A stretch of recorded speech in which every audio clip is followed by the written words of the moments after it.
about an hour from Nashville.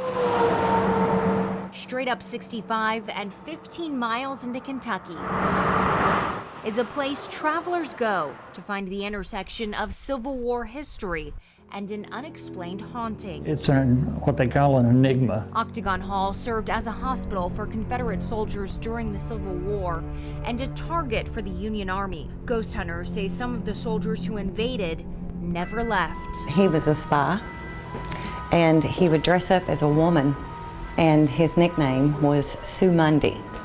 He doesn't particularly like that name here in the house, so we try to always call him Jerome Clark. But that is his gun, and I think that's the reason why he's here. Maria Duff is a ghost hunter who says she's had run-ins with most of the lingering spirits. Some, like Clark, she says she's talked to.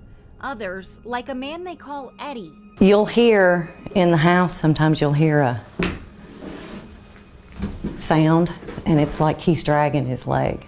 Duff says Eddie mostly keeps to the attic.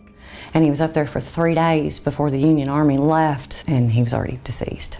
The family who lived here during the war had their own share of tragedies. 12-year-old Mary Elizabeth Caldwell died after her dress caught fire in the kitchen. Duff says she's seen her, heard her, and felt her. When we ran a ghost box session, she's told us that it was 7 days that it took her to pass away. This room makes me cry. Billy Bird says he was a skeptic until he saw Mary Elizabeth down in the basement. And the best way to describe it, she turned away from me and almost basically encapsulated herself and then just poofed into black dust. As executive director of Octagon Hall for 17 years, I've just, seen and heard so many different things. Some of those caught on camera. They're set up all around the house and are constantly recording.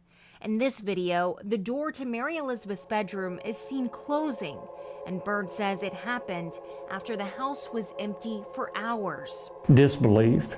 In this clip recorded last Halloween Eve, a light appears above the candelabra. No one was in the house, and Bird says there wasn't even a candle nearby.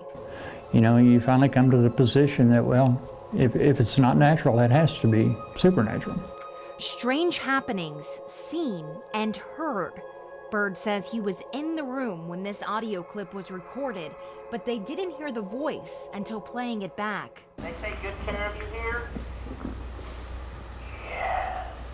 But how can you prove any of this is real? Bird and Duff says the best way is to visit Octagon Hall and experience it yourself. It's pretty awesome. Morgan Hightower, You would call it haunted. News 2.